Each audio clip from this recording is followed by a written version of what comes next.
श्री शिवाय नमस्तुभ्यं। आज तीसरे दिन की कथा श्री महामृत्युंजय शिव महापुराण की कथा जो भोपाल के करोंद में पीपल्स मॉल के पीछे चल रही है। यह कथा 2 से 5 बजे तक चल रही है, जिसे आस्था चैनल या यूट्यूब में देखी जा सकती है।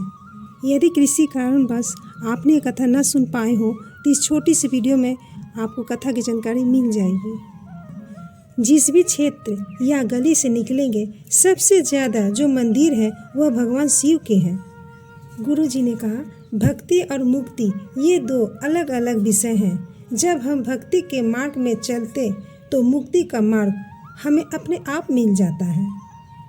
गुरु जी ने कहा, कर्ज में और मर्ज में कोई साथ नहीं होता।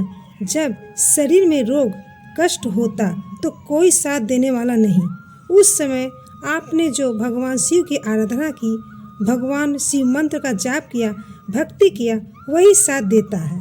गुरु जी ने कहा, महासागरों के लहरों में अच्छे अच्छे गोताखोर भी फंस जाता, उसे हेलीकॉप्टर की सहायता से रस्सी से निकालना पड़ता।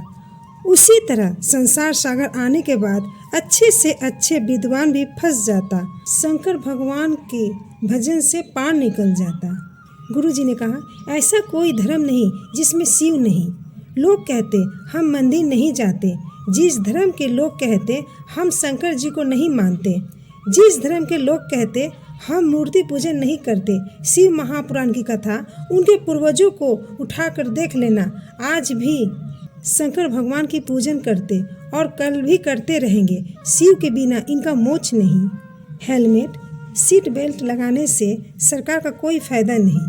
उसी तरह शंकर जी पर 1 लोटा जल चढ़ाने से गुरु जी ने कहा, मेरा कोई फायदा नहीं है, फायदा आपका है।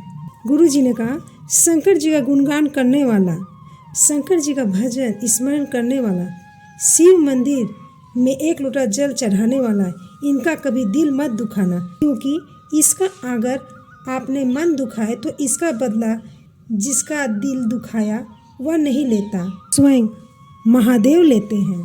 गुरु जी ने कहा, माता पिता, गुरु शिक्षक और परमात्मा के दृष्टि में रहोगे तो भटकोगे नहीं। गुरु जी ने कहा, खुद की धर्मपत्नी घर में है तो उनका सम्मान करें। वह 4 कंपनियां और खुला देगा और दूसरों की पत्नी पर निगाहें गई तो वह तुम्हारी सारी कंपनियां बंद कर देगी। राधा वर्मा जी ने करुण से पत्र लिखी। डॉक्टर ने कहा, तुम्हारे घर में जो बच्चा है उसकी किडनी नहीं है, इसको जन्म मत दो। डॉक्टर ने 15 दिन का समय दिया और कहा इसका ऑपरेशन करना पड़ेगा।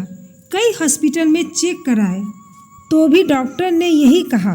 वह सियोर गई, रुद्राक्ष लाई और उसका जल पीना प्रारंभ की और 22वें दिन सोनोग्राफी कराई।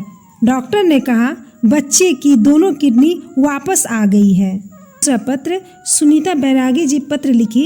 उनका बेटा बहुत समय से सरकारी नौकरी की तैयारी कर रहा था, कहीं पर भी नौकरी नहीं लग रही थी, तो बेटे ने पशुपति व्रत किया, रोज मंदिर में जल चढ़ाना प्रारंभ किया, खूब पढ़ाई की। उनके बेटे का स्टेशन मास्टर में जॉब लग गई है। तीसरा पत्र किरण साहू जमालपुरा, उनकी शादी को 20 साल हो गए थे, संतान प्राप्ति नहीं हुई। डॉक्टर ने ऑपरेशन को कहा। ऑपरेशन के बाद 10 साल बीत गए, फिर भी संतान सुख नहीं हुआ। उनके पड़ोसन ने शिव मंदिर जाने को कहा। उन्होंने 1 लोटा जल चढ़ाना शुरू किया। केवल 7 महीने हुए थे जल चढ़ाते चढ़ाते। बाबा की कृपा से 20 साल बाद संतान ने जन्म लिया। गुरुजी ने उन्हें मंच में बुलाए। गुरुजी ने बच्चे को गोद भी लिए, एक बेलपत्री भी दी। करते हैं आज की ये वीडियो जरूर पसंद आई होगी। श्री शिवाय नमस्तुभ्यं। हर हर महादेव।